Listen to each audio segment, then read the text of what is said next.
Friendship and love, and more broadly, the close relationships that people cultivate in their lives, are some of the most valuable treasures that a person can have. In this video, we'll explore how friendships form, what attracts people to each other, how love develops, and finally, ways in which people support each other through relationships, which is referred to as social support. People sometimes underestimate the degree to which situational factors, like how close people are to each other physically, can impact something like attraction. Generally speaking, physical nearness is a significant factor in the development of relationships, both friendships, business relationships, romantic relationships, etc. Proximity is not just about geographical distance, but also functional distance, which includes the frequency with which people cross paths. So, for example, college students living in dorm housing are likely to cross each other's paths often, and this is how many friendships develop in that context. A related variable is referred to as familiarity, which often coincides with proximity since people tend to be more familiar with others that they are around a lot. This has been studied in controlled experiments where researchers had a Confederate come and sit in on a college class at various points throughout the semester. And the more often this person was there, the more people in the class liked that person. So familiarity goes along with proximity, and this is referred to as the mere exposure effect. Just being around someone or being repeatedly exposed to them increases the likelihood that we will be attracted to them.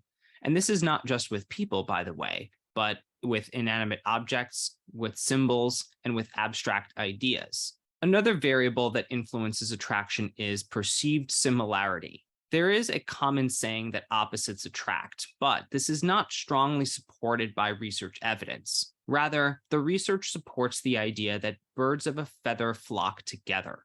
That is, we tend to like others who share our dispositions and traits and interests. In addition, we also tend to like those who like us. This is referred to as reciprocity. The matching hypothesis refers to the phenomenon that people of varying attractiveness will tend to pair up with others that roughly match their own level of attractiveness. In other words, people who are the most attractive tends to pair up with each other in romantic relationships. People who are moderately attractive tend to partner with each other, and so on and so forth. Thus far, we've talked about variables that are associated with attraction and relationship development. To what extent are those things generalizable across different types of relationships, like platonic and romantic relationships? In order to address that question, I would pose another question, which is, what really is the difference between romantic and platonic relationships?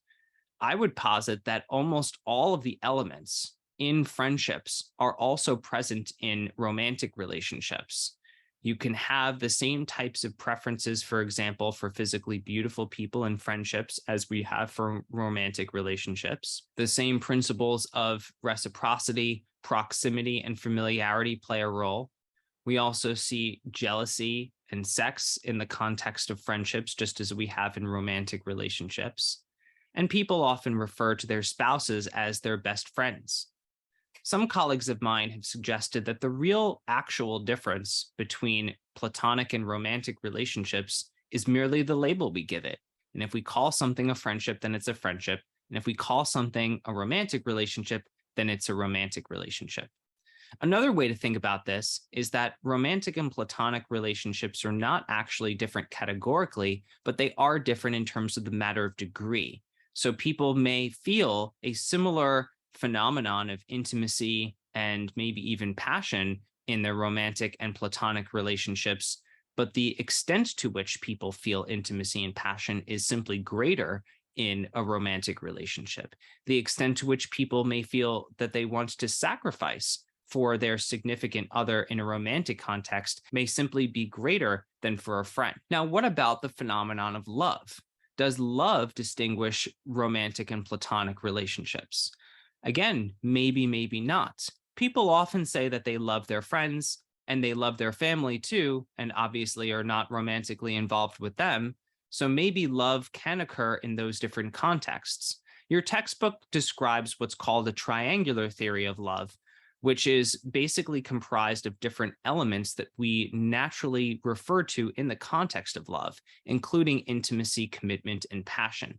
The triangular theory doesn't have a lot of empirical support, but it is, I think, a good philosophical description of the way in which love can overlap between platonic and romantic relationships. Overall, I think the right way to describe love in this context is about preferential attraction and motivation to maintain a relationship with one person or maybe a few people in the context of a consensually non monogamous relationship.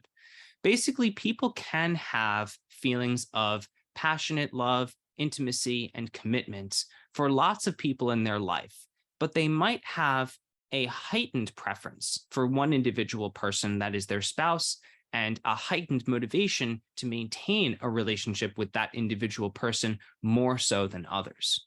Part of the reason why close relationships with friends, family, and romantic partners are so important for our well being is because we need each other for support. Social support consists of perceived support, which is often subjective, and the psychological sense that one is supported by others around them, whereas received support is more objective. It's the actual receipt of support or helping behavior from others. What's interesting is that perceived support seems to matter more in terms of well being compared to actual received support.